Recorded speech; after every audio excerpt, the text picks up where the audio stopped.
All right, let's see what's gonna happen tonight. Nobody's really in here yet,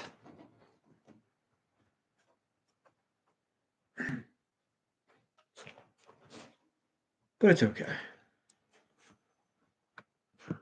We'll see what happens.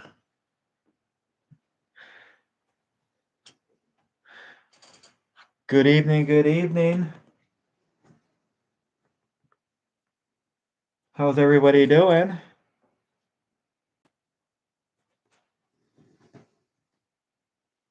Some snakes are eating and some are not. It's getting warmer, which is good. So the snake room's getting hotter. It's a big change of what it was.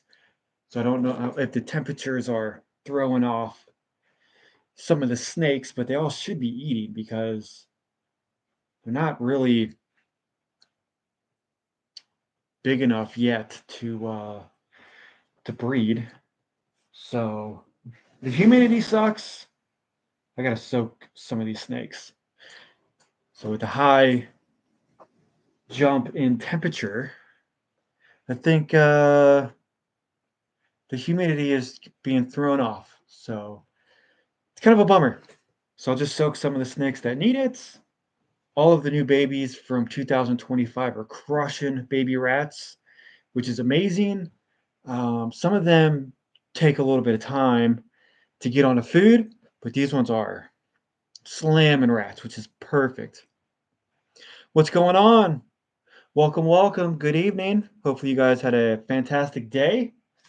And I'm just kind of in here talking to you guys, answering some questions if people have it. Welcome, Instagram and YouTube. I'm on both platforms. So, I had a snake that was supposed to lay eggs 2 days ago and nothing yet. So I know sometimes it takes them a little bit longer, but I've had a bunch of snakes that actually laid like on the dot of when they were supposed to, from ovulation to shed to lay eggs, textbook. This is the second one that has gone over. I really haven't had that many babies snakes to lay eggs anyways. I did have a female last year that went almost 2 weeks past her day, but she ended up laying eggs perfectly fine. It's just kind of like, 2 days ago I was off work and I was like, it would have been nice if she laid on my day off. And then when I go into work tomorrow, I'm going to be gone for, all day. And then they can sit in there. But the one thing that is very frustrating and that I personally don't like when they lay on the bottom of the tub. And then I guess whatever goo they have with the eggs to make the eggs stick together, it sticks at the bottom of the tray. And then when you peel them off, it makes me nervous that I'm going to rip the egg. And I've done that. I've ripped one egg. I super glued the egg back. A lot of goo was coming out, but I super glued the egg up very fast. And um, the snake came out perfectly fine. So I guess that works if you can catch it before too much goo comes out of the egg. But that's the one thing that um, kind of is like, I don't know if other people are dealing with this or like what you can do because they push the bedding out on the circle and then they just lay flat on because it's warm on the tub. And I put paper towels under there, but they just lay right up underneath it. So it's kind of aggravating. But I don't know if anybody else has it. I don't know if you can spray something on it so nothing sticks. But I don't want to put anything weird on or chemicalized on the eggs. So hopefully they lay when I come back from work tomorrow. I'm sure they'll be fine tomorrow though. But excited that all of the snakes are doing well. All the babies are eating. I did have one have a pre-lay shed, so I totally missed her ovulation. And then the only reason why I figured out that she's maybe going to lay eggs because she hasn't eaten in 2 weeks and she just shed. So she didn't eat On January 29th, she missed a meal, and she's missed meals ever since then. And then she just shed on the 24th. So kind of makes sense. And she's been pairing up for a long time. So she didn't do anything for me all last year. So this year, hopefully, she lays some eggs, good eggs. And then I'm just going to be doing repeat pairing as well. And I got to write stuff down because, because I don't have a an ultrasound. So some people say from when they lay eggs, 6 to 7 months, maybe even 5, 6, 7 months after they lay, you should be repairing them. So that's what I've been trying to do. And the ones that went last year are not really doing anything now. So I don't know if I missed the window or if they're not yet in the window because I don't have an ultrasound machine. So it's really tough to just guess when they're growing follicles. But I've just been putting the male in, basically spreading the males around and twice a month. So something's going to happen. And that's what I did last year. And I got 9 clutches. Probably not the best way to do it. But if you constantly put a male in, you can't miss. So a lot of females that I really wanted to go last year, I hope go this year. I'm breeding a bunch of them again. A lot of good multi-gene clowns and a lot of good multi-gene pieds. So we'll see how that works out. Still got to get shed testing done. So that's got to happen. I got to figure out who to send 5 sheds to and who's going to be the best. Because I think there's only 2 or 3 people that do that. I'm not sure. Yo, what's going on? Thanks for joining. It's a small group. Nobody's on here on Instagram, so it's just you guys on YouTube. Some people jumped in on Instagram and then immediately left. So, yeah, just doing a weekly update on everybody. A lot of the babies ate. Most of the adults have eaten. And just waiting for some of these babies to get up to size. And it's kind of like, you don't want to rush them, but you get a little impatient, not going to lie. Especially on the ones that you really, really want to breed for you. But I feed every 2 weeks, so I'm not really pushing them full of food. And then the ones that bred last year, I think I have 2 that are not going to be up to size. They're looking a little thin still, but we'll see what happens. Still pushing to hit super orange dreams, super enchy combos with fire or yellow belly in the pieds. That's my ultimate goal, is to just make a ton of those. Even though surprisingly, like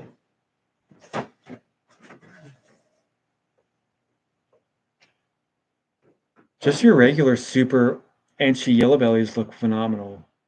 So I know the camera's not that great on YouTube, but it does look phenomenal on the Instagram. So this is definitely, I mean, I wish this was a female, but you know how that goes. So really, really nice. Almost a full body pattern, except for like right here.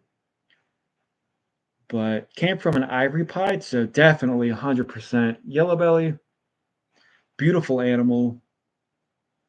Beautiful snake. I mean, this thing is so bright. And just crushing rats.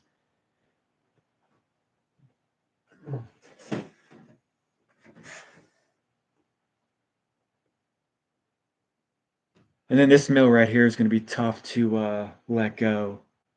But it's already on Morph Market. It's a Orange Dream, super enchy, yellow belly fire pied. And obviously, I really don't need him because I have this exact same combo. Well, actually, no, I don't. I have this combo in a male and a female without the super enchy. So I just have a regular enchy on the male and the female. So I really don't need them, but the supers are nice. The supers are nice to have because you'll never make a normal, and who wants to do that? So having her or him and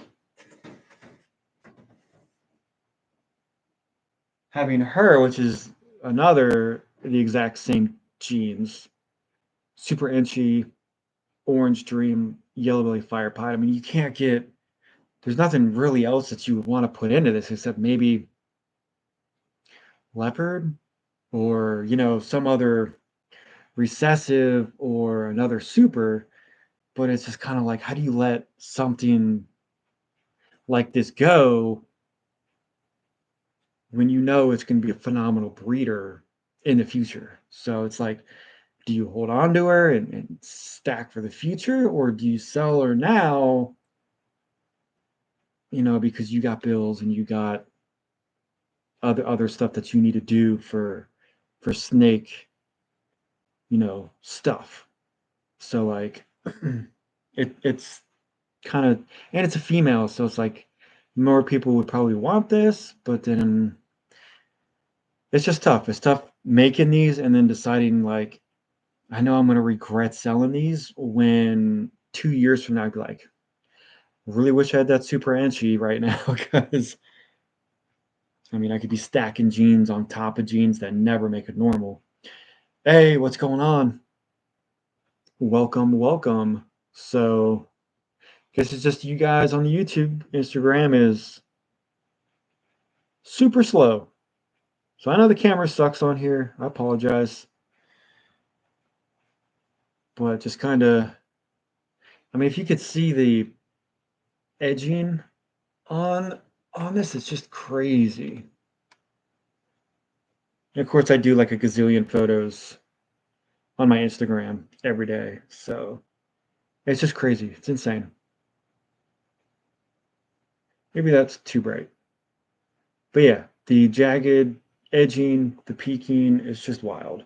So I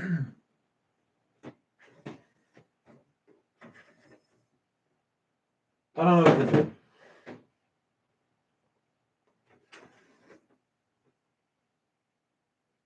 and then this one right here just keeps getting darker and darker on every shed. So I first thought it was just a regular Mystic Potion, but it's really, really dark. So I'm just thinking it's a super mystic because I did put a mystic potion to a mystic potion. So the possibilities of making a super mystic is 50-50. And then I think this is a super mystic. Really dark, really nice high white sides. Pattern's phenomenal, and it's a female. So looking to, if anybody wants a super mystic, let me know. I got all my stuff on Morph Market. I post a lot of stuff on there. Um, some of the stuff is a little high just because like I don't want to sell it, but if it sells, then it sells. A lot of some of the clown pied stuff or like the super hygiene clowns I have on there. I am selling one male. Um,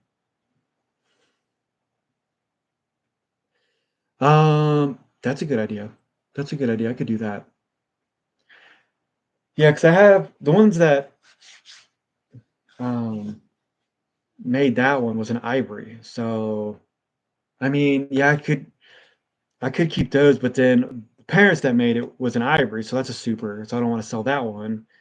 And then, see, the only thing that I don't want to do is breed two yellow bellies and two fires together, because then you'd have, I don't know how you would tell what's what because they're all white. Um, but yeah, I could sell the breeders. I don't know if there's really a market for breeders. I'm sure there is, especially if they're proven. But it's just tough because yeah, I could. I mean, it would take a little bit of time to figure out what I would need to sell. Obviously, not sell the mom. And I'm trying not to make super fires or uh, super yellow bellies, which is going to be tough on the newest babies that I had because I'm not sure because I have to get a full body uh, panel shed on the newest ones, so I'm not really sure what's going on with them. I know a lot of them are yellow belly, which really sucks, um, because they're a triple head or they're a double possible triple, and I'm going to get shed testing for that. And then that would really suck to hit a super yellow belly visual pied hypo and clown. That would suck. um, Not really for rebreeding, but just to make one because it wouldn't look very good. As a baby, it probably would. Because the mom of those was an ivory etchy pied, and she looked so good as a baby. And like 6 months later, she lost all of her colors. So I guess that's expected, but you know what the babies are going to be. So it's like they're good in a sense of breeding, but not really showing off. Um, that's what I need the shed testing for, is to figure out if there's any missing or weird genes and going on at play with them, and for the clown. Boa projects, no, no boa projects yet. So I have a lot of really good boas, but the only problem is space. So I have one baby rack behind me, and my entire bedroom is completely filled. Like I don't think I could fit. I could probably squeeze in another baby rack somewhere, but I would have nowhere to put, 80 to 100 baby boas, and I can't afford to feed 80 to 100 boas. If 4 boas lay, you get 100 snakes easy, 80 to 100. So that's kind of why I'm selling some of the really good stuff that I just bred to further along an expansion of where I can put future projects, because I really want to breed the boas. I really want to breed the anacondas. And so it's just kind of like, I don't have room. So that's my biggest issue. I'm trying to be responsible, even though it's really difficult to be responsible on breeding, because nine clutches last year gave me almost 40 babies of ball pythons. So I still have 30 something. I'm still rebreeding or breeding more pythons than the boas, than the anacondas. I just don't have $900 a month for rats. And I don't have anywhere to breed rats. I refuse to breed rats in my house. They stink. I don't care what anybody says. They smell bad. You don't smell them because they're in your house. They smell. If they escape, they eat the walls, they eat the wires. Your house can burn down. I just don't want to deal with it.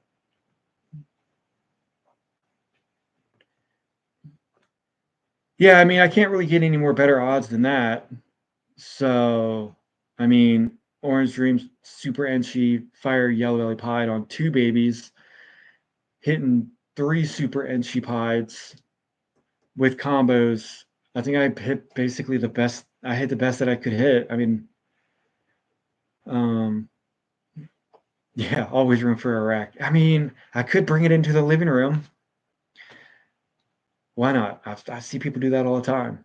If I have to, I have to. But yeah, then it's about money.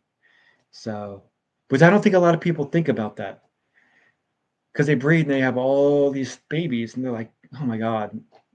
Obviously, if you're not breeding your own rats and you're like, I have a $700 a month rat bill, and you can spread it out. You can feed every 2 weeks or something like that. Hey, what's going on, my man? Haven't talked to you in a long time. Hopefully, you're doing all right. Money, money's a big factor, and I'm finding that out now. So you think in the back of your mind, hey, no problem. I'm going to breed all these animals. They're going to fly off the shelves. I'm not going to have to worry about anything. And then, oh, weird. Here we are 9 months later. Not really, but 6, 7, 8 months later. I can't sell anything. And then here come the bills. Here comes feeding all of them. And then now they're growing. And then the food prices get up there. And then do you take a year off? Do you not take a year off? So once you start doing this, it's kind of like, yeah, I could definitely understand why so many people are getting out of this. I mean, everything's up. Food's up, bedding's up, rats, electricity. So it's just like, hey, maybe I can just breed a bunch of $100 snakes, sell them for $100, free shipping. Free shipping's 80. It's not free. It's $80 plus the box, plus the bag. Cool. I'm making $40 a snake. Sell 50 of those a week. I'm good for the month. And then you're sitting on them. You're sitting on $100 animals, feeding them $1,000 a month. Just it doesn't work. Um, and even the snakes that I have, I'm trying to sell snakes for 200, 400, 600, 900. Yeah, that would pay the rat bill, but they're not flying off the shelf, and I don't mind having them. But how's the anacondas? Anacondas are very good, very, very good, and they eat a lot. They're messy. Right? Yeah, so I really do want to breed the anacondas, but again, it goes back to I don't have the room and I don't have the money because anacondas are very tough. So anacondas don't eat well when they're first born. They like to eat live quail or live chicks.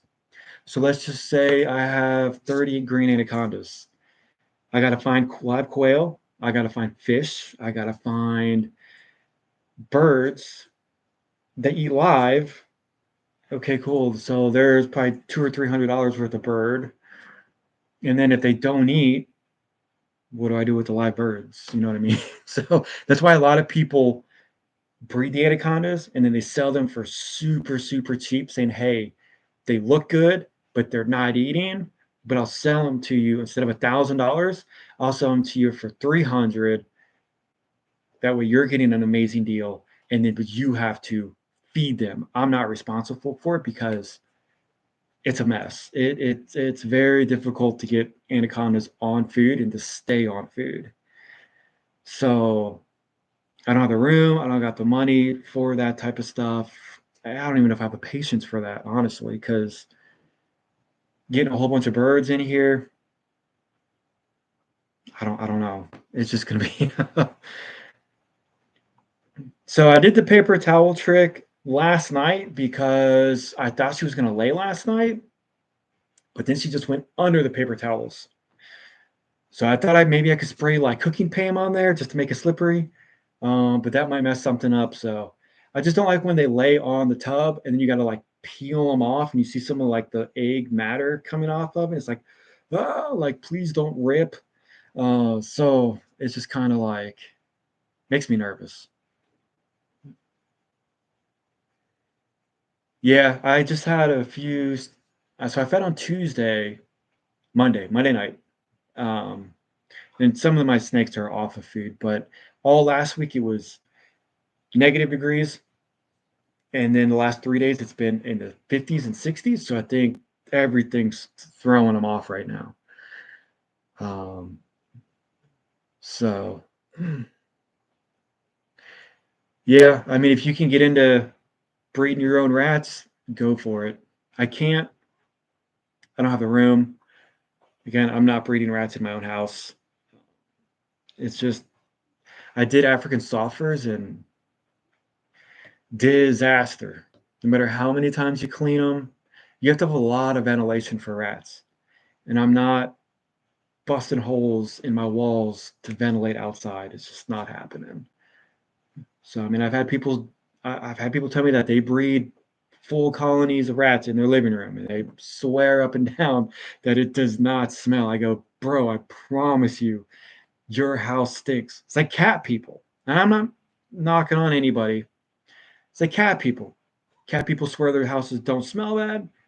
You go over there, it smells like cat and litter. Like you don't smell it, but I'm not having my house destroyed by rats because they do get out. they'll get in your walls, they'll reproduce in your walls, your attic, whatever. I just don't, I just don't want that mess. Um, and then who knows? They get in your wall and they chew a bunch of wires, and then you're at work and you come home and then your house is burnt down and you lost $100,000 worth of animals because one stupid rat decided to, make its way out in your wall.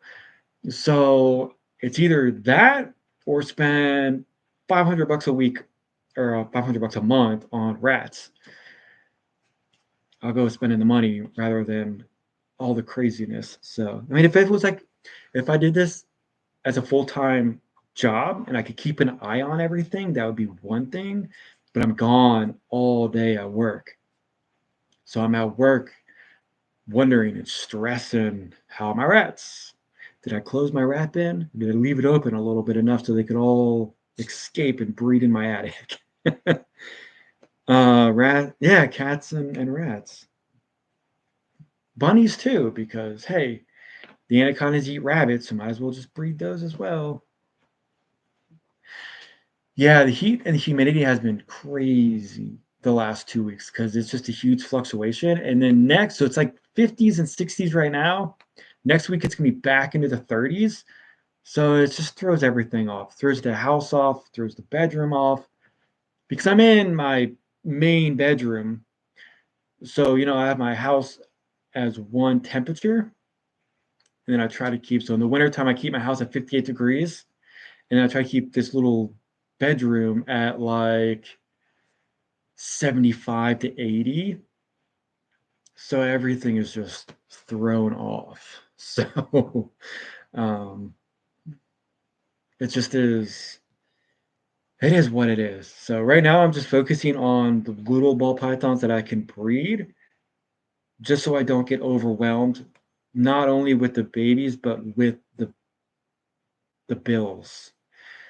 So I thought I would do the ball pythons first, see how they went.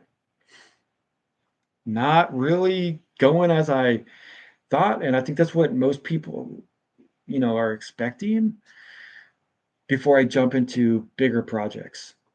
My male anaconda still, I would like to see him to get a little bit bigger because the females, I'm sure, are up to size. They're definitely of age, so they're at around 9 to 10 feet, and then my male is a little tiny, so I don't want him to get crushed or smushed or whatever because those are expensive and I don't want it to get eaten either. So I'm going to let him get up into some weight so he can defend himself a little bit if something happens. So I don't want to go in there and a $1,500 snake is gone or smushed because I don't know, because the females obviously are very strong. So in breeding, they coil around each other. I don't know if that female would squish him during the process. Don't know. But I'll find out. Find out soon enough. And a lot of the anaconda people are very hush hush about breeding. So it's not like I can just go and talk to the top people who breed anacondas and get advice from them like ball python people. Because the 4 or 5 people that really breed anacondas own the market. So they definitely don't want a bunch of little people like me coming in and screwing everything up. I'm not trying to do that. I would just like to experience it at least once. Because that would be cool. I'll probably have no holdbacks. Keep my 2 females and my 1 male. Maybe I'll hold a male back just in case something happens. And then again, you can get yourself into a massive project with anacondas because if they don't, once again, if you have 20, minimum 20, let's see, sell 10, then you got 10 babies that don't sell. What the heck are you going to do with 10 anacondas? Where are you going to put them? It's ridiculous. So that's another thing that you have to watch out for. I'm not raising up 10 green anacondas. Not happening. So who knows? But that's like, you know, the negative side of it. But I think you have to think about that stuff when you're breeding instead of just breeding everything that can be bred and just hope for the best on, hey, let's have 300, 400 baby snakes. Everything will work out. And I'm just going to keep 10 granite condos in my living room because I'm an idiot and I didn't, you know, prepare myself. How big is the VPI Aztec? She's getting a good size. And yes, she still hates me and it's big attitude. I have to hook her to get her out. I basically just have two hooks to put her in another box and then back in when I clean her cage. So she's never calmed down at all, which is fine. But she looks really, really good. Really good. Um, and then she would be a fantastic breeder. BPI Aztec to, well, I don't know. I've been messing with ball pythons for so long that I'm forgetting what the boa genes are. So I'm pretty sure VPI is recessive. So I think I'd have to find another VPI, which I don't have. So I'd have to get a male. But that's future stuff. So I would love the breeder. She's fantastic looking, and she's actually getting better and better as she ages, which is what I really like about boas. Yeah, they're super bright as they're babies, but they don't lose their colors as they get older, which is awesome. Except for the IMG, which they just go jet black, which are gorgeous as well. Um, podcasts. Saturday. Let me know. Message me on Instagram and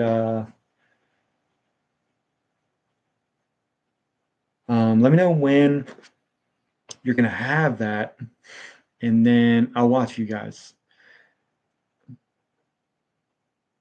VP lines. So yeah, I think you have to have another VPI. So I don't have a male. I have three. Do I have three? No, I actually have four females that have VPI genes in my boas. Yeah, four. But it's okay. So I would just add IMG into everything, which would be fantastic. So that's about my Burmese too. Like was thinking about selling her, but I don't want to breed Burms either. So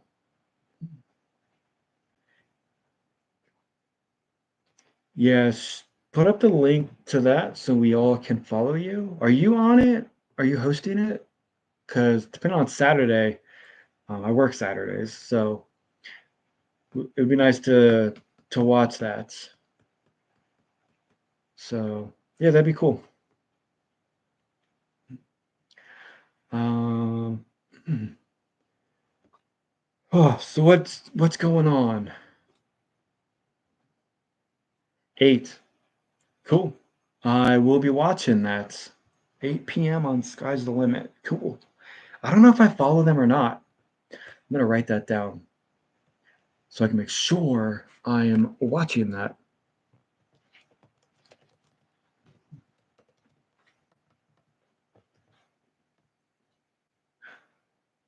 Sweet. All right, I'm gonna find that. I really haven't been watching really anybody's podcasts. I've just been so busy on stuff, but I need to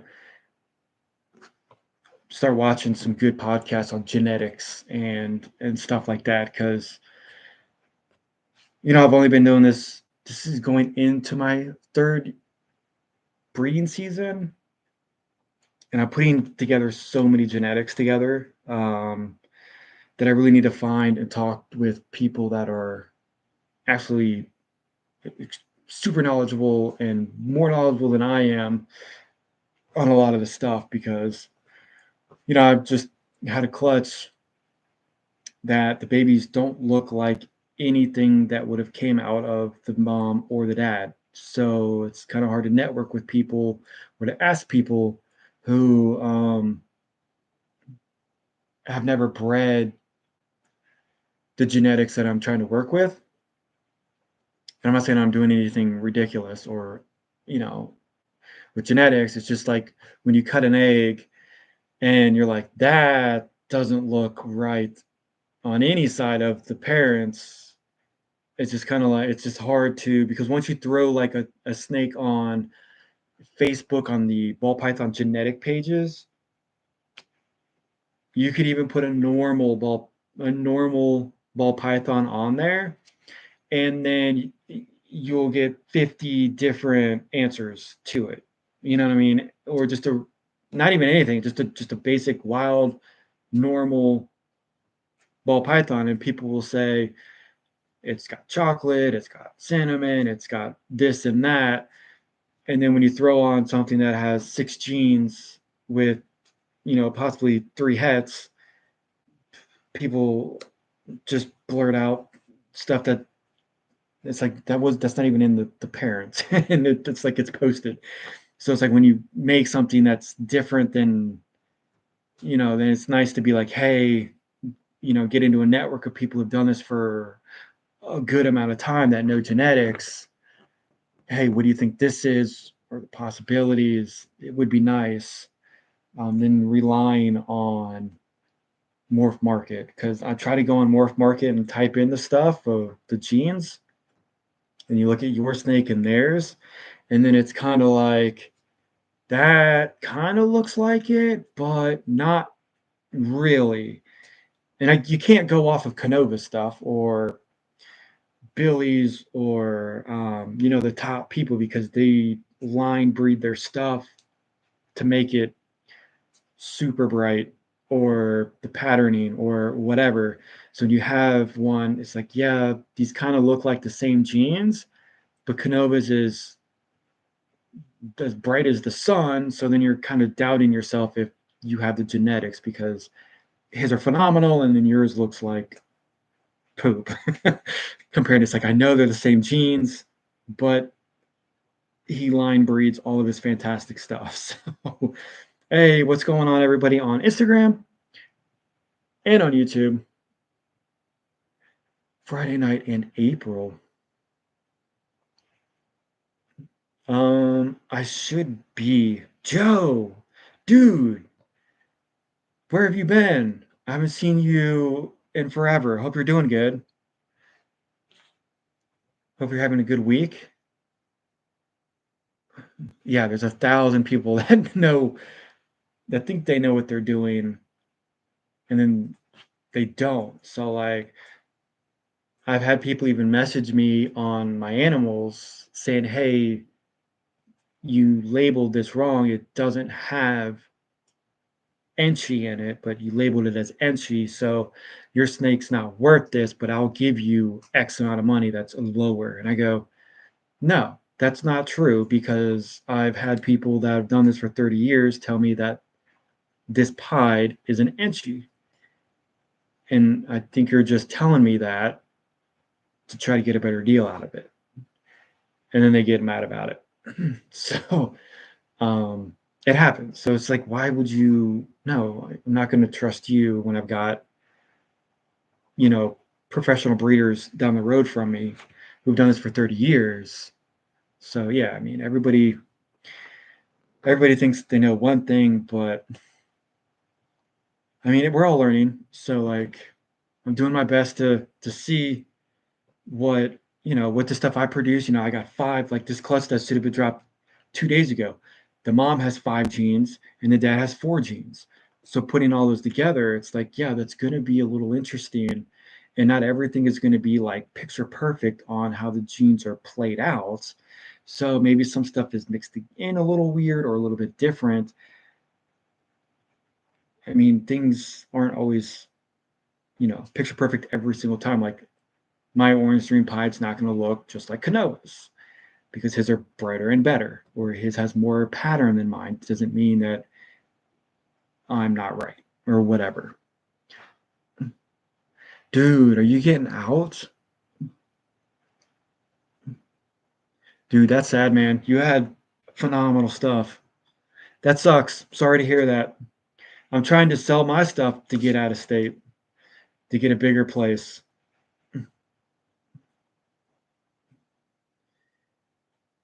Yeah, yeah, that is true, Joe. Like if you look at their page, they do not guarantee codom genetics, but they will guarantee the recessive genes on it. So that is true. That is true. So it's crazy how even Justin does not, when he gets the multi-gene stuff, he just is like, this is what we think they are. But now shed testing's out. But I mean, that's expensive. So just do what we can, do the best we can. Yeah, that is true. Hopefully you can get back in when the market does get better, but you got to do what's best for you. And yeah, it is. It's a weird time right now. Definitely is.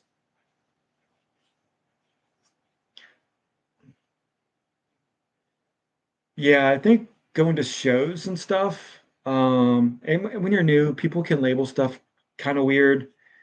And then when you're at a show, you get the hype and you're super excited and you get the snake and you bring it home. And it's like, I don't know if this is really it.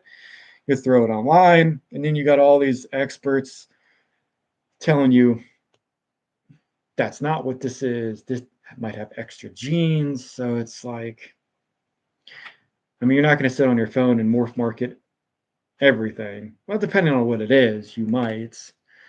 Um, but that's like these clown pies that I made. You know, Orange Dream, Super Enchi, Yellow Belly. They look Yellow Belly, and then with pastel throws the colors off a little bit. So I had somebody message me, "Hey, I'll trade you 6 snakes for this one, but I don't think you have this gene in there." And I go, "Well, I'm not trading you for your 6 snakes, and I do think this gene is in here because both parents had Enchi, and it's a full washed out pattern on the snake." So I'm like, I do think this is a super Enchi, but I could be wrong. I don't know. So, but it's kind of like, are you just saying that to make me doubt myself because I'm new at this? But then when you try to look up on Morph Market or whatever, it's hard to find an orange dream, pastel, yellow belly, super edgy clown pied. So then it's kind of like, hey, this is just what I'm going as because there's like no pattern on the body. So I'll assume that would be the super edgy part of it. Um, so it's a little bit difficult getting into these multi-gene stuff when I've never done it before. And then when you go on Morph Market and it says nothing to be matched as, you're like, oh, great. Now I have nothing to reference this as. Unless you go on Google and you find stuff that's been archived from years and years and years ago. Like I had to look something up on Google and I found one that Justin had from 2017. And I was like, oh, yeah, this does look like it. So I guess we'll go with it. But it's like, okay, let's go back forever to see. Obviously, I'm late in the game on this stuff. So I got to go back years to find out what these genes are because everybody's already made them and everybody's made them and then moved on from them. So it's just kind of like, ah, but yeah, don't get screwed at shows. Been thinking about doing shows, maybe just to try to move some stuff or get my name out there locally. And I know everybody goes on the hype about shows, so everybody's wanting to go there and buy something. But I don't have anything for shows. People say just use deli cups, but I don't have a banner. I don't have cards, so I'm just going to go there and have deli cups. Be like, hey, buy my snakes at a deli cups. I don't even have a tablecloth because I'm poor. It does. It does get exciting. But it just sucks that people instantly get out of it. I know Joe's been in for a long time. Joe's has phenomenal snakes.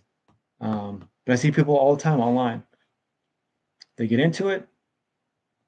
They're super pumped. I can't wait to breed. And I admire the ambition and I admire the motivation because at some point I would like to have that as well. I'm going to quit my day job. I'm going to breed snakes. I'm going to do all this awesome stuff. I'm going to be able to travel. This is what they're saying. And they're saying this on their Instagram and stuff. Perfect. Can't wait to see you grow. Can't wait to see what you're gonna make. And then they're like, I just bought 300 animals. My most expensive animal is $150. And then I'm just gonna make a bunch of babies, and then everything's just gonna fly off the shelf. I'll never have to worry about anything. And then a year later, they're $10,000, $15,000 deep into rats, beddings, racks, electricity, and then they're finding out that they're only going to make $50 to $80 animals, plus shipping, plus boxes, and then they can't afford anything. And then they get out. And then it's just like, well, why don't you work overtime? Why don't you get two jobs? Why are you giving up on your dream to have an amazing life of your own business? Like, it's not easy. It's hard, very hard. But there's other ways you can do this and not just instantly sell your stuff. I don't get it.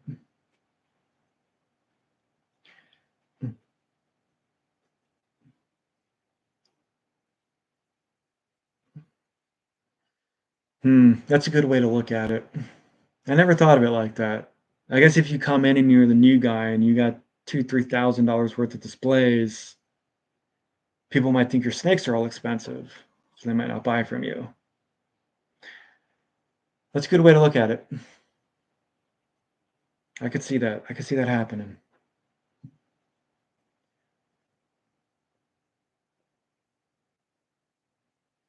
Yeah, find me on Instagram and then we can talk. So it would be nice to interact with people that deal with multi-gene pieds and multi-gene clowns or multi-gene clown pieds, because I know there's a lot of people that do that, but I think they're so far in the business that they really don't want to communicate with the lower people like me. I know Billy will, Justin will. I've emailed Justin before. I go, hey, I bought a male and a female from you, multi-gene snakes.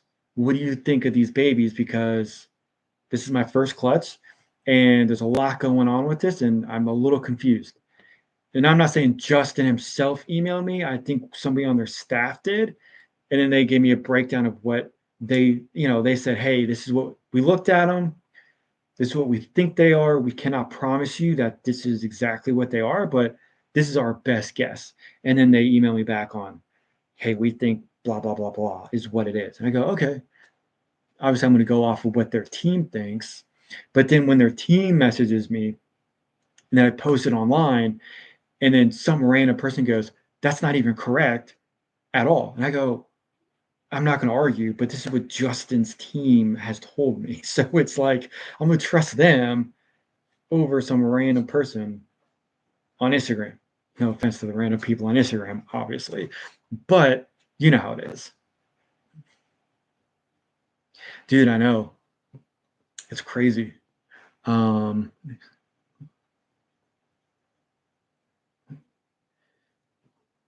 yeah, just message me. We can talk.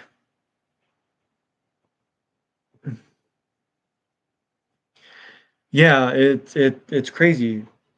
Um, because the stuff that I just made 3 years ago, 4 years ago, they were going for $6,000. And I just made them. And now they're going for like 20 bucks. Not really. They're going for a couple hundred. But I mean, it's not all about money, but it's business and you want to pay your bills. But when you're buying things, I was buying stuff sky high, top dollar stuff when it was. Um, and so I mean I spent thousands and thousands of dollars on individual animals that are now worth a couple hundred. So the market has definitely declined, which I understand what you mean. And then when you make an animal and you look it up, like an orange ring super inchy yellow belly fire pied, and you look it up to see, hey, this is what I think it is, and you see the price from 2021 as $6,000, you're like, "Ah." And then now it's like $200. So it's kind of like it is tough because then that would have paid for racks, food, electricity, bills, credit cards that you've already spent on getting these animals. So it definitely sucks, but it's nice to make them. It's nice to see them, and stuff like that.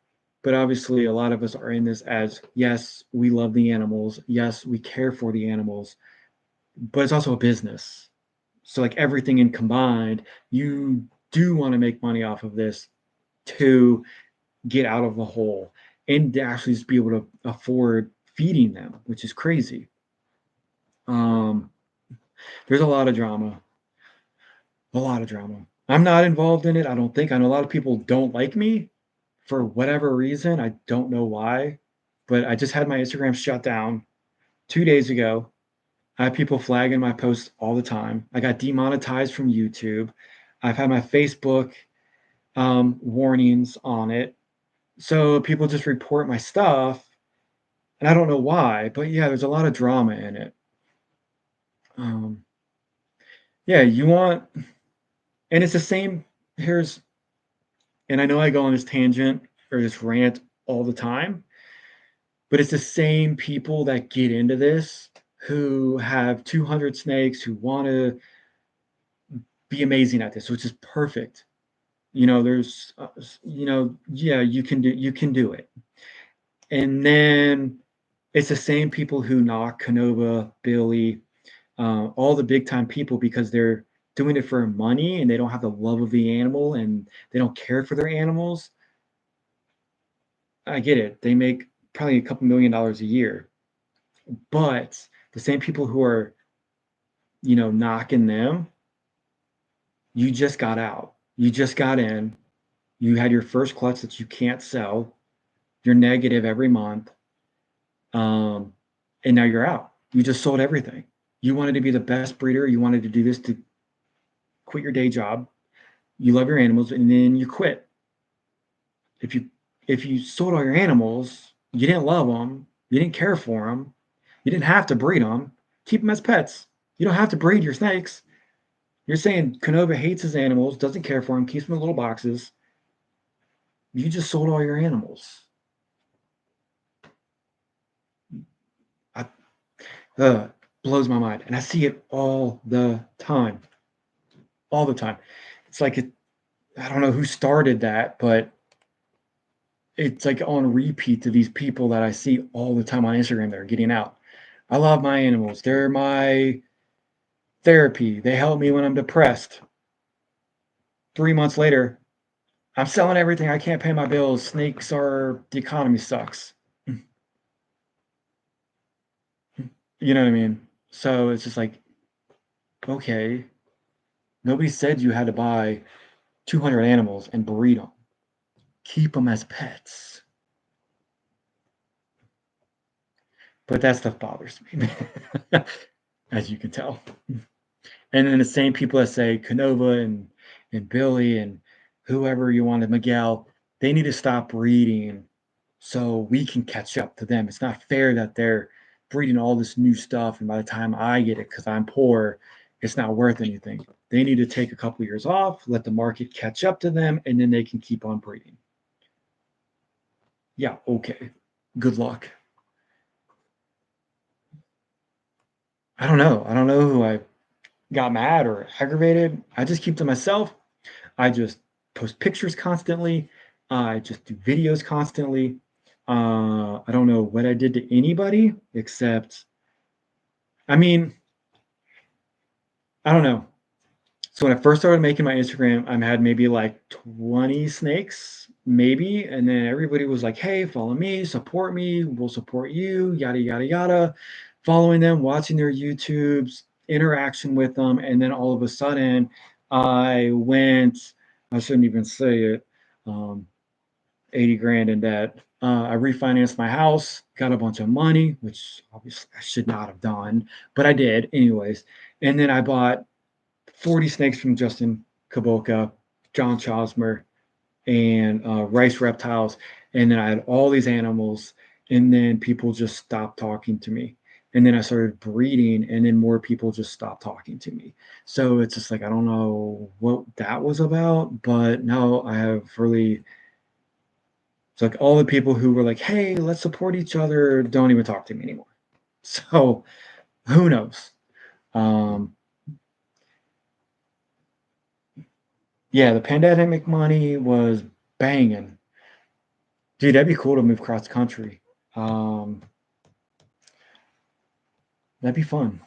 I did live out in Washington State. I do miss it. I would love to go back there, but it's expensive and I don't know. It's just a lot of money, but beautiful out there. Anywhere out of Ohio would be amazing,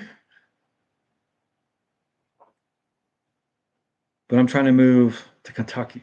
It's closer to work. Closer to work. Land is cheaper out there where I can build a barn, pole barn, or something to keep all my animals in, which would be nice because where I'm at now, there's a lot of zoning laws, which I don't really want to deal with. And plus, with my anacondas, there's a lot of regulations to the state. Go down to Kentucky, there's no regulations at all. So that would save me a ton of money and a lot of stress free stuff because people are already reporting me on everything. All somebody has to do is report me to Ohio that I have big snakes, and Ohio will come and look at them. But um, I do plan on going the right route on owning big snakes in Ohio. Dude, Denver would be awesome. Colorado is beautiful, summer and winter. That'd be cool.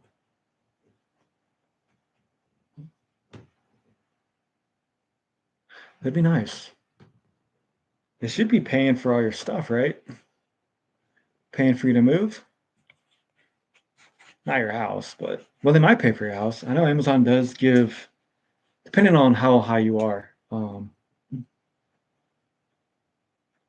I got you. I got you. I understand. I think a lot of people locally that were in it huge are now getting out. So I understand. You got to do what's best for you and your family, and I can't knock you for it. I mean, you had good stuff, beautiful stuff. Just sucks to see you can't take them with you. That'd be difficult. Moving all that stuff to, especially with all your rats. I don't know how you'd move all your rats. That'd be nice. That'd be nice. I hope they do. I hope they do you right because I know you've been there for a while and I know you do a lot for them. So hopefully they pay for your entire way out there. If not, the house you want to live in. They might do that as well, but I really don't know how far it goes. Yeah, just going to the Cincinnati Reptile Show is tough. Tough market. And then now that thing that they're doing with Morph Market to get verified, it's already a hard market. Being verified or not verified is going to make it even more difficult. So I'm not verified on Morph Market because I have not shipped 5 snakes with Morph Market. I've been going with Redline. I liked Redline. Redline has pay an extra $5 and FedEx will come to your house, pick your snake up, and take it to FedEx for $5. Means I don't have to drive 45 minutes one way and back to go to FedEx. So I went with Redline instead of Morph Market. And now I can't get a verified check. So, and a lot of people are obviously going to do this. Two of the exact same snakes, me and some other guy, have the exact same animals. He's verified and I'm not. They're going to go with the verified. So I don't get, I mean, Morph Market's not the end tail of selling, but you know how it goes. Oh, this guy's verified. Well, he's only verified because he sold 5 snakes with Morph Market. Doesn't mean that he has good snakes, healthy snakes, no mites. You know what I'm saying? All that stuff. Yeah, I've heard horror stories, mostly with PayPal, where people get the animal, do a chargeback, then they keep the animal and keep your money. So, like, I know a lot of people are not going with PayPal anymore. And I think I'm going to get away from PayPal as well, just because um, there's so many scammers out there, and they can take, like, you buy $1,000 snake, you write to PayPal, hey, my snake arrived dead.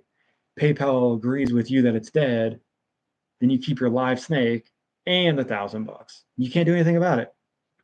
So a lot of people are moving away from it, but I've heard horror stories on shipping stuff. And then if you get one that's sick or dead, and then the seller blocks you and all this other stuff, it's crazy, crazy stuff. But it's not just snakes; it's every single hobby. There's scammers. Every single hobby, there's people that are out there to rob you or give you something that you didn't buy or take your money or whatever. It's just people suck. Yeah, like that would suck to get a table next to Canova at Tinley. You might as well just pack up and leave. Oh, I'm not even gonna go. It's not worth it. Yeah, and they ruin it for everybody. Um, sell your stuff on Find Your Reptiles. I've never even heard of that. I'm gonna look into that. I will look into that. So I think a lot of people just feel like, because I've had people message me on Instagram, and be like, "Hey, I want to buy your snake. What's your morph market?" Or they'll show me the exact snake that they want to buy. And I'd be like, "You don't have to buy it off morph market. Like I can just sell it to you right now. You don't have like my snakes are not licensed. I don't sign a contract with morph market that if my snake is on morph market, I have to sell it through them. Like, um, that's good because I just bumped up my yearly and it's like 200 and some bucks. And I'm like, this is ridiculous. So it sucks because like I did a full year and I wasn't selling anything. And I go, maybe I can just go monthly. So you can't go back down to monthly. And then they don't prorate you for that, which is kind of weird. I know a lot of services do that. Whatever. But I think a lot of people think that Morph Market like owns the selling snake world. So it's like, bro, I can just sell you an animal right now through here. Here's my Venmo. I'll ship it out to you tomorrow morning and I'll take it off Morph Market. Don't even worry about it. Joe, message me. I miss you. Hopefully everything goes okay with you and hopefully you can get out there to Colorado.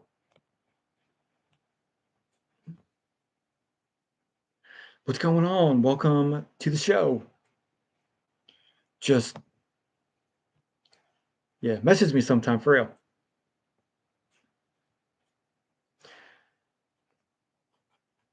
But yeah, so I don't know what other selling groups there are.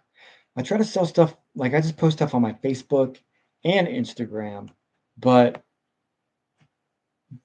you know, you know how that goes. And then people want to trade the weirdest stuff. Like people are like, I'll trade you this, something weird, like a PlayStation. No. I would trade for probably like an original Game Boy or an NES or something cool like a Sega, but I don't want your six normals for my one animal. um, I had red tail bows and Brazilians. Sweet. I love Brazilians. They're mean though. They can be mean.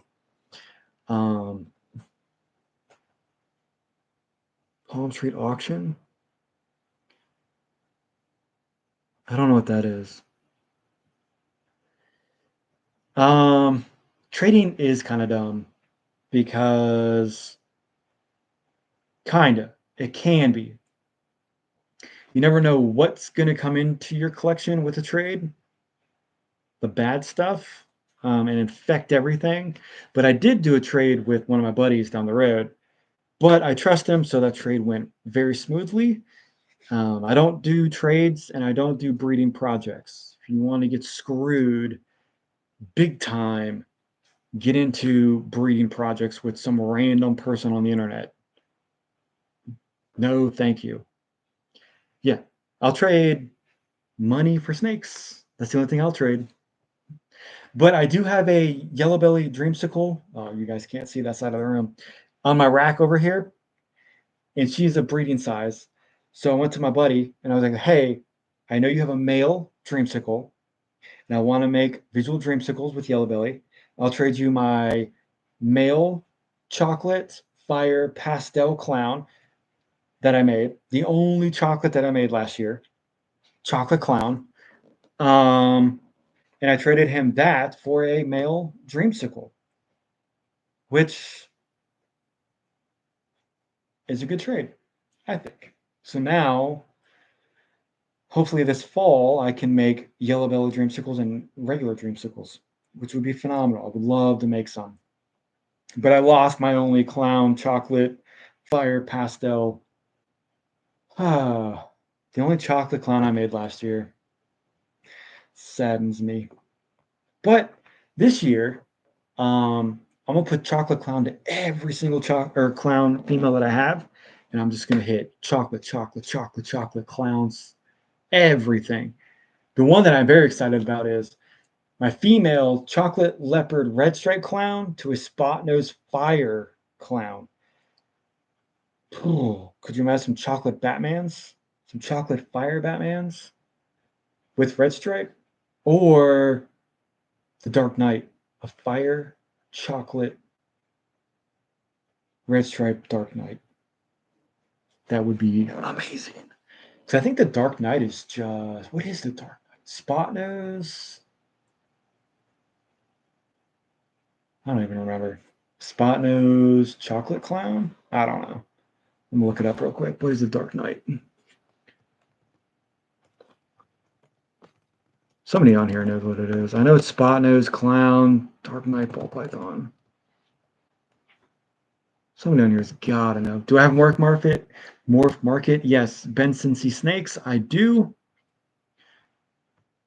But I don't have to sell you anything off Morph Market. If you want something and you see it, let me know. Cinnamon? There's no way Cinnamon is in a Dark Knights. Who can help me out? What's in a Dark Knight? I can't find it. There's no way it's Cinnamon. The Dark Knight. Here we go. Chocolate Spot Nose Clown. There it is. There you go. You got it. So yeah, I can make a Dark Knight with Batman. But then that's not a Dark Knight. That's just a Batman. Chocolate Batman. What is it? Has anybody made a chocolate Batman? I'm sure they have. I don't know what you would call that because it's not a Dark Knight or a Batman anymore with Red Stripe. Red Stripe is going to be tough. So I have two genes in my collection that are females that I'm going to want to breed that are going to be a little bit difficult for me to identify. And it's definitely this Red Stripe. And then I have Special. So I got a Special Black Pastel Clown from Rice Reptiles. And Special is something I've never really looked into.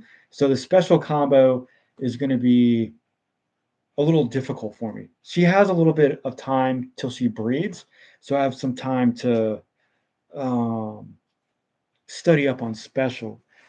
And then I'm pretty sure I was listening to Billy Rowe, and he said something about Special being in the Bell complex.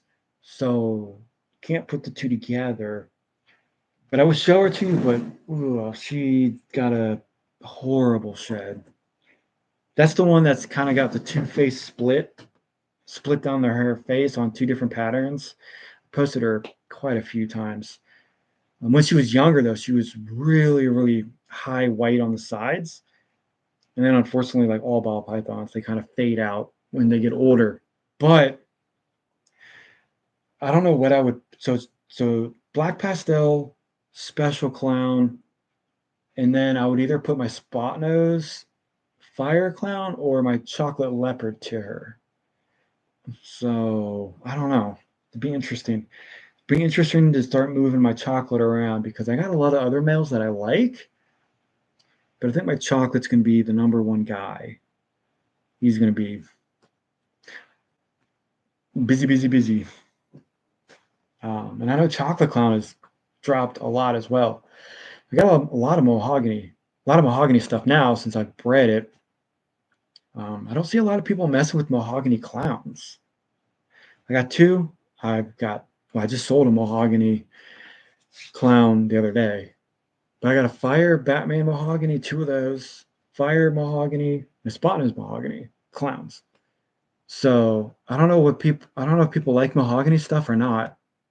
Really dark, looks good with leopard, spot nose, fire. I don't know what else you would put into them, but I don't think a lot of people mess with them.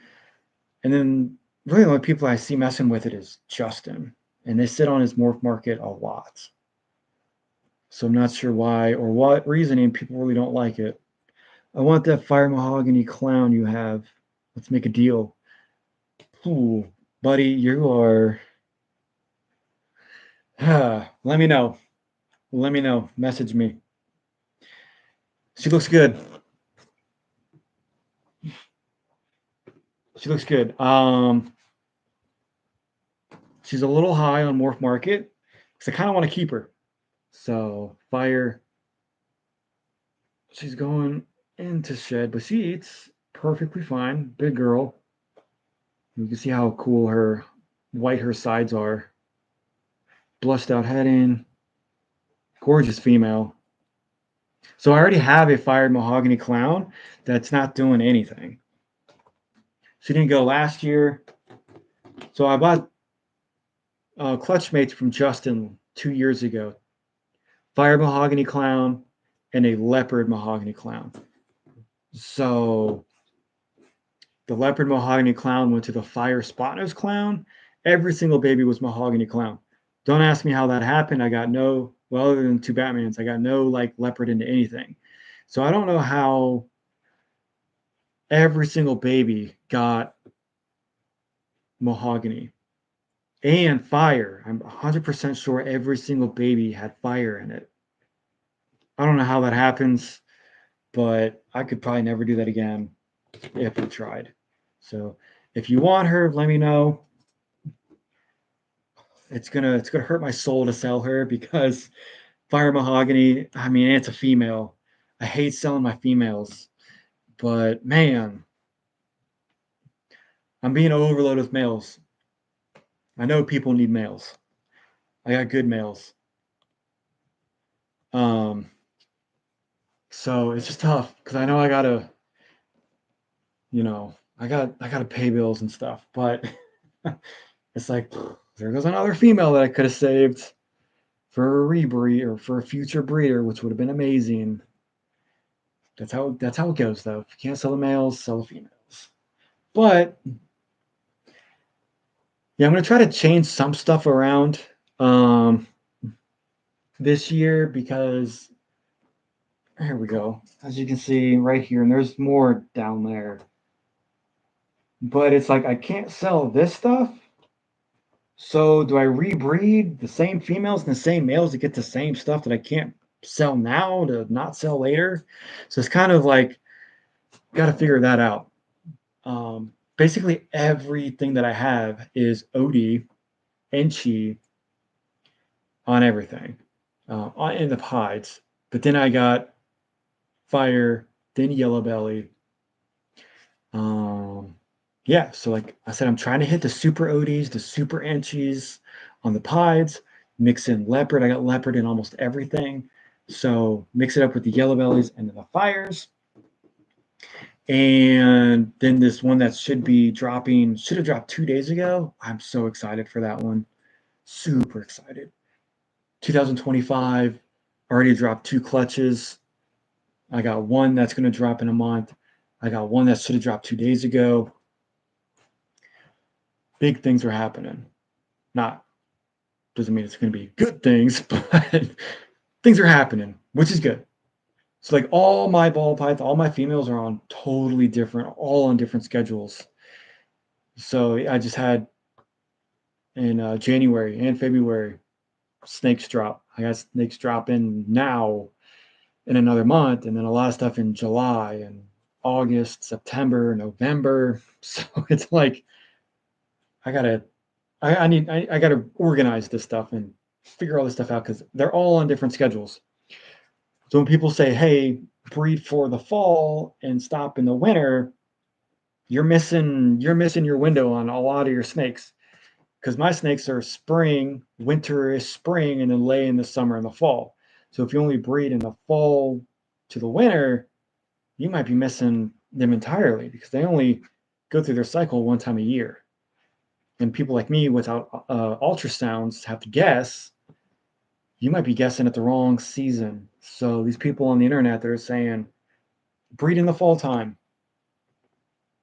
No, breed all year round because most of my stuff didn't ovulate until, so like this one right here, my leopard mahogany clown was in May, and then I got some that are in June and July, and so it's like just don't rely on like a little window that you think they might be breeding in. Yeah, yeah, bull wrapping is a good sign.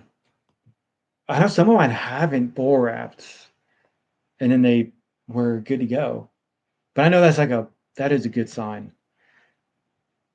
That's a good sign. It does suck though, like working all day, almost every day, you miss a lot of what's going on in your snake room. Like I missed an ovulation on the one that's supposed to maybe lay next month. And then the only reason why I'm guessing is she's gravid is because she hasn't eaten well over a month and I've been trying to feed her every week.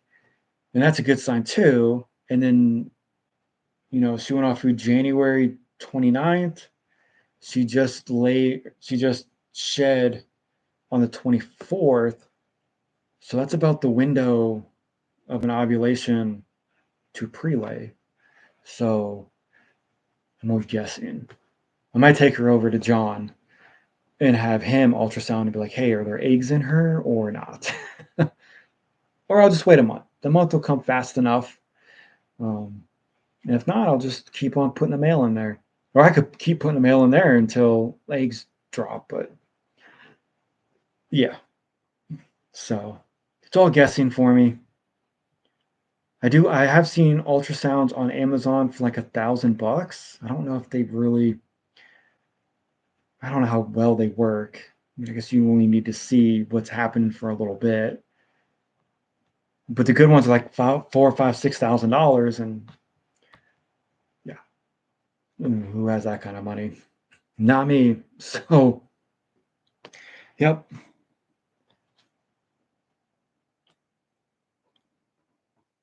But I'm really hoping when I come home from work tomorrow, that female, which is an orange dream, yellow belly, Mojave, blackhead pied, will lay. I paired a orange dream, Enchi fire pied. So it's a lot of stuff going on. Hopefully we hit the super OD. Fire, yellow belly, blackhead, Mojave. She's tiny though, so she's making me nervous on the health of those eggs. But she went. She knows her body, and we'll see what happens. She's tiny. I'm not even gonna say what she weighs because I'll get crucified for that. But you don't weigh snakes in the wild, and they know their bodies. They know what they can and cannot do. She would have. When was her prelay? Oh, the one that should be dropping. So her prelay was on the 24th. So she's all knotted up, which I don't know if that's a good thing because I don't know how. Hopefully nothing pops in the egg, but I know that's normal for them to like be upside down and twisted. But yeah, the 24th of last month. So it's only 2 days off. Not terrible. We'll see what happens. Yeah, January 24th on the one is supposed to be dropping eggs. I want to see your snakes. Which one? I got a ton of them. Ooh, I don't know that language. I'm guessing that's Arabic. I don't know Arabic. Billy has a discount deal on his channel. Nice. So I like Billy's content. I like I like his content, and I like how Billy is as a person. I never met him. I only see what he posts on his channel, and he seems like an honest guy. I was gonna join up for his little like seminars or his mentoring thingy. Um, but I'm poor. So, um, and then, I mean, I already know what to put together. So I really don't need a mentor on how or what pairings to do. Maybe I do because maybe I suck at what I'm doing. Um, yeah, I like Arabic. It looks nice. I can't speak it and I can't read it.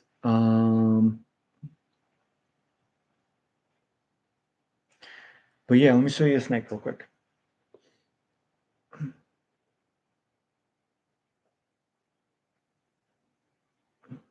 Um, I mean, I'm really just kind of, yeah, I can go look at her right now, but she's, I don't want to like, because I don't know if you like mess with them or open the drawers and stuff, if they like don't lay or get nervous or I don't know. Kind of hold on to a little bit because they might feel in danger to lay eggs. So they might hold on to them for a little bit longer until they feel more comfortable that nothing's going to come in and take their eggs from them. So I'm kind of trying not to look at them, but it's tough not to be peeking in there every 4 hours. Uh, well, I know Arabic is difficult, so it would take me a very long time to try to learn Arabic. So I barely know English. So learning Arabic would be difficult.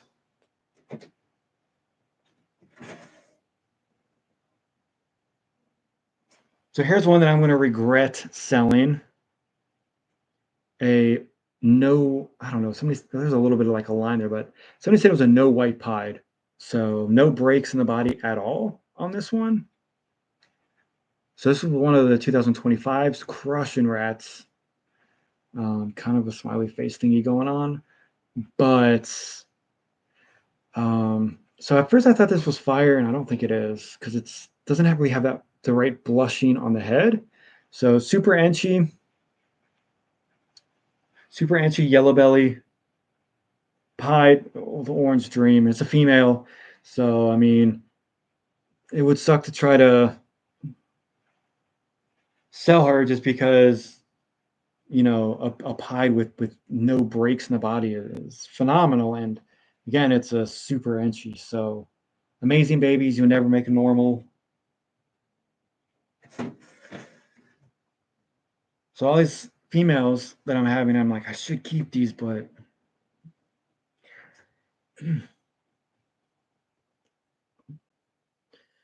I don't know if anybody would make a book on that. I mean,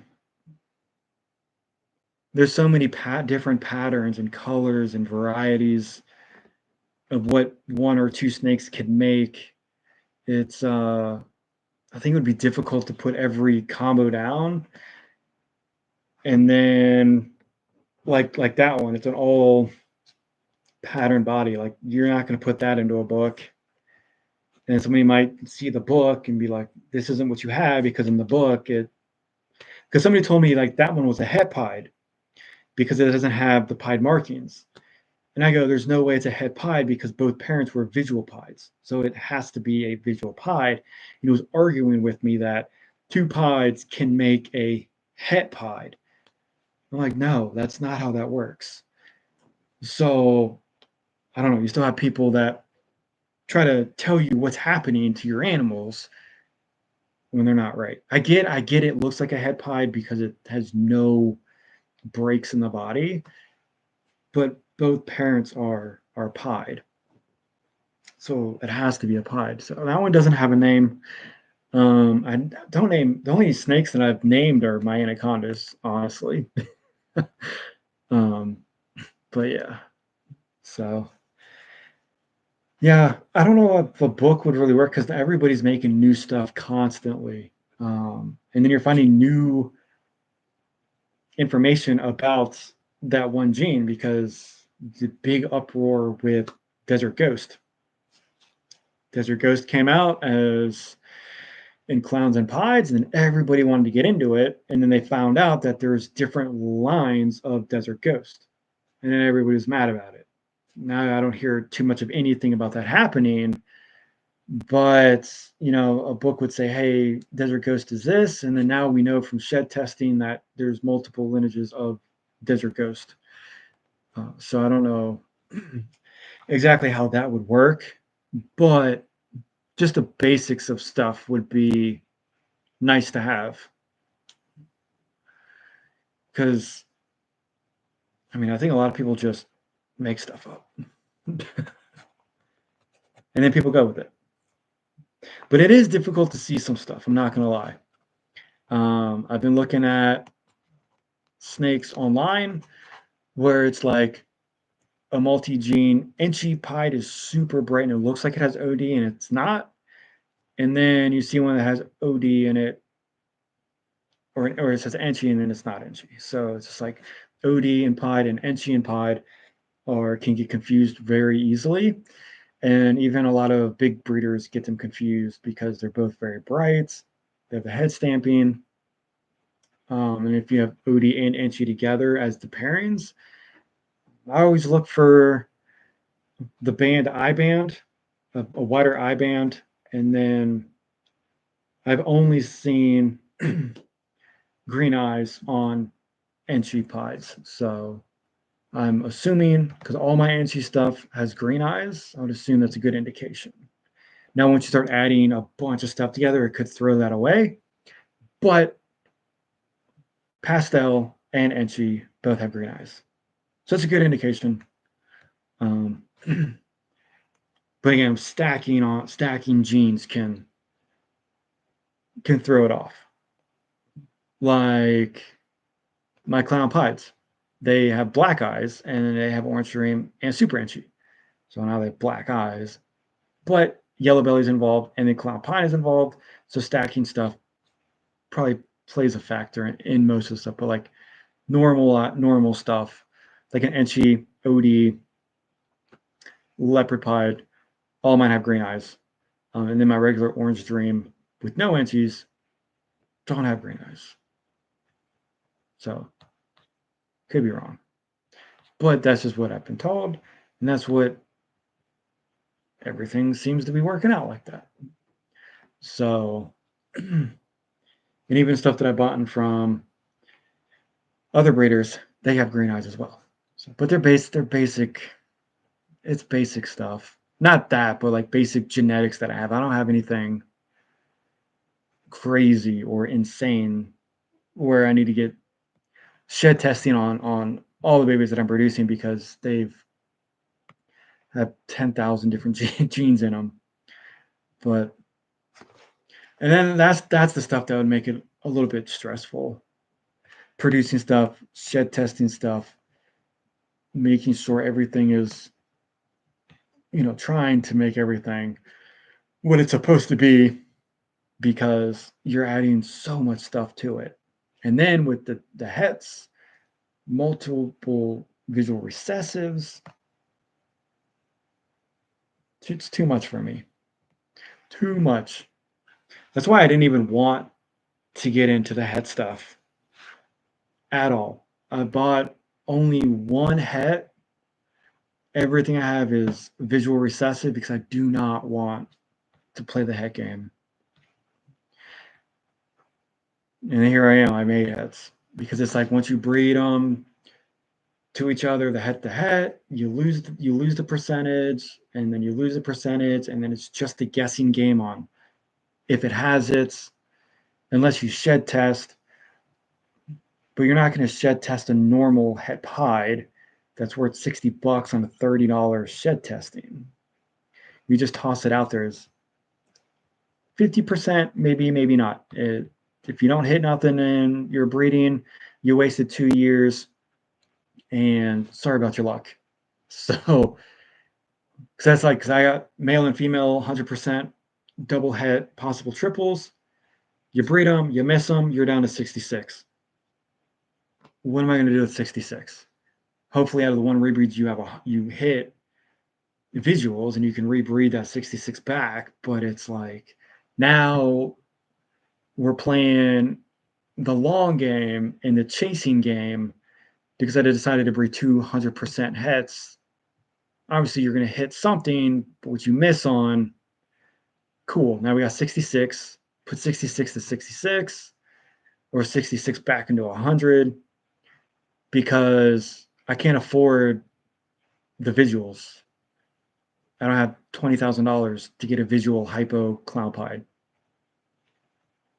So either spend 20 grand, put the 200s in, you hit 50-50, some you don't know what you're going to get, and then you're going to get the visuals on the other half. Or you play the 10-year game and get aggravated and sell out in 4 years and have 90 million babies that you're not hitting anything on. So, no, thank you. I only got the one het to save myself money to put with those multi-gene pied 100% het clown that I put with a visual clown pied enchi. So 50% of the babies I got visual clown pieds. The other half I got were pieds, 100% het clown with a bunch of genes mixed in with it. So I was okay with that.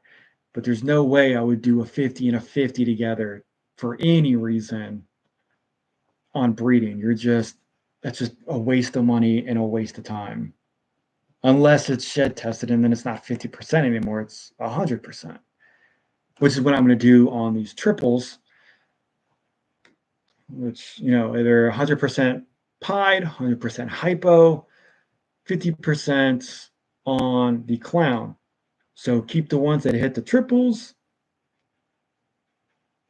sell the ones that are 100% het for clown and pied with multi-gene codon genes, or keep everything and just make clown or hit pied hypo, enchi, yellow belly, pastel, and orange dreams, or kick those out and only keep the confirmed triples, which I like pied and hypo.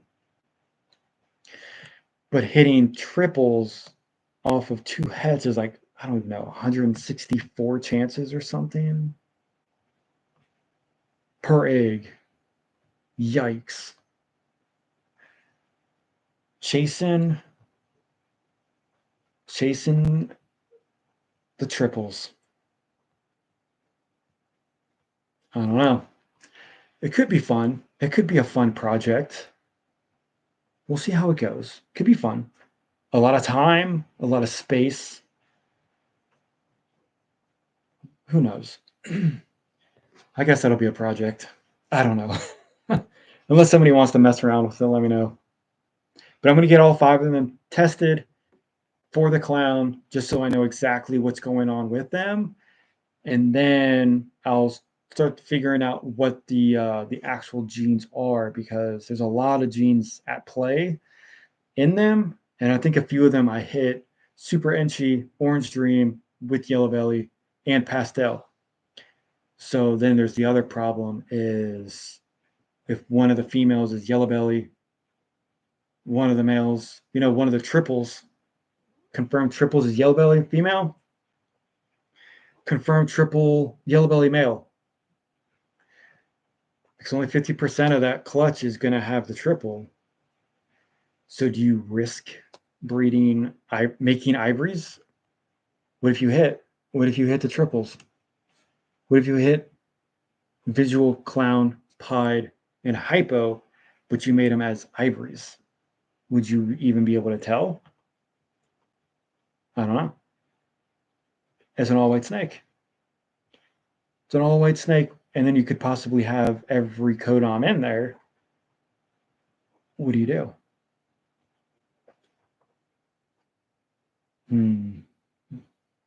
It's a lot to think about. Maybe that is where it gets fun. Maybe. I'll find out. I'll let you guys know.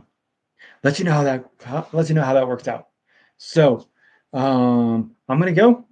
Been on here forever. Unless anybody's got any last minute questions. My Instagram has been dead the whole time. People come in and leave instantly, but I appreciate you guys sticking around on my YouTube. So I got to work tomorrow early. So I got to get ready for that. But I appreciate the interaction. Appreciate the support. If you're not following me on Instagram, it's the same name on Instagram. If you guys are looking for snakes, let me know. I got a bunch of stuff for sale. A lot of females that I should not be selling are for sale just because I should be keeping them for future breeding. And I know in 2 years I'm going to screw myself for getting rid of them right now. But hopefully nobody buys them and they stick around. But I don't think that no pattern or all pattern, no white pied is going to stick around for too long, especially being a female. But we'll see what happens.